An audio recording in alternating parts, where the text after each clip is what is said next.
Hi, this video is for user story number 94, which is to write a script for to fill UPC values in the database table.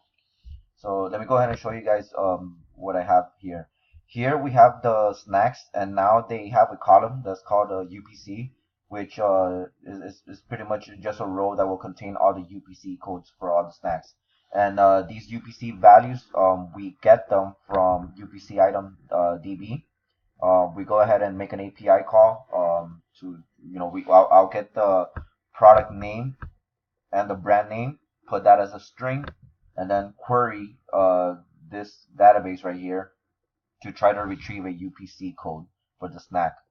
So let me just go ahead and show you guys. Since this is mostly for the developers that work on this application later on, should you have to refill these columns again, currently for the free plan it lets you do only 100 calls a day.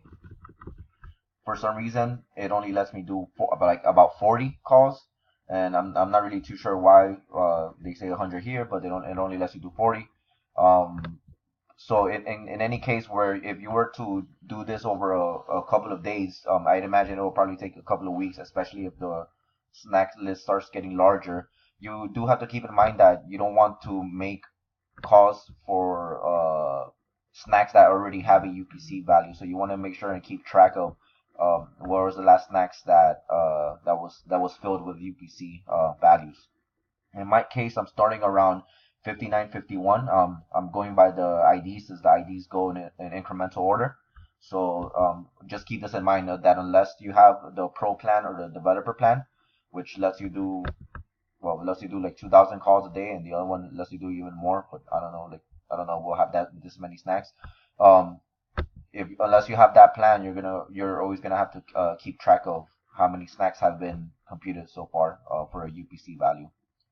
But anyways, these are the snacks right now. As you can see, they only have no value. They haven't been filled out yet. So let me go ahead and run the script. Let me go ahead and just change this before I do. So we're in 5951. What you would normally do in this case is, I don't know why the screen changed, but anyways, what you would normally do in this case is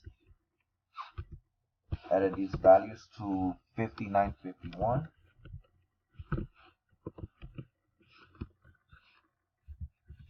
Sorry, just give me one moment.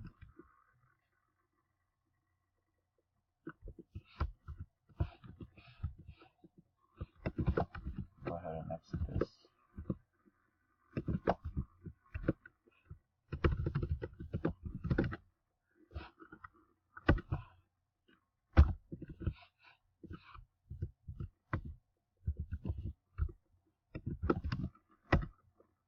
Okay, so let me go ahead and run the program.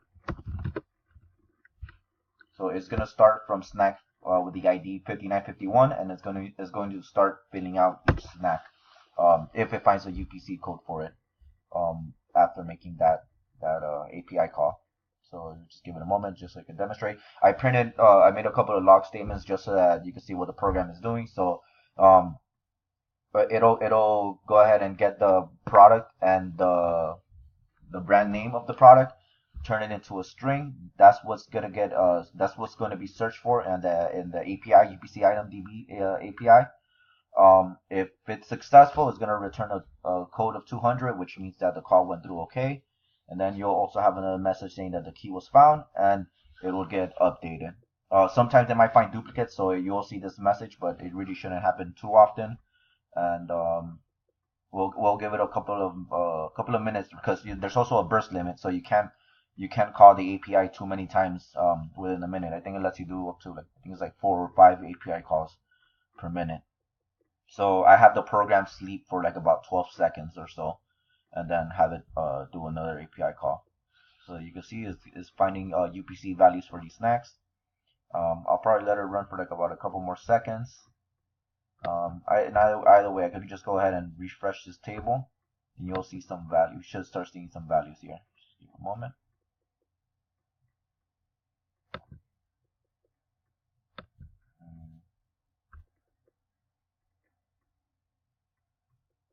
Oh,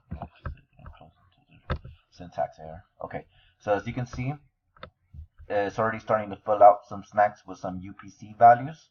Now, obviously, not every snack is gonna be found in a database.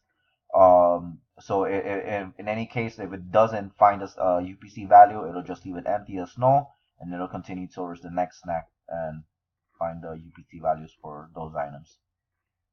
Okay. One thing to know, so it might not fill out all the snacks. So if we have like about 900, the goal here is that maybe you could fill out 700, 600, and it will significantly reduce the workload of somebody having to manually fill a UPC code for each item in the snackability database. So this concludes this video for snackability number 94, which involves writing a Python program to fill out these UPC values. Go ahead and just refresh it one more time to see some more. And as you can see, there's a couple more codes right here.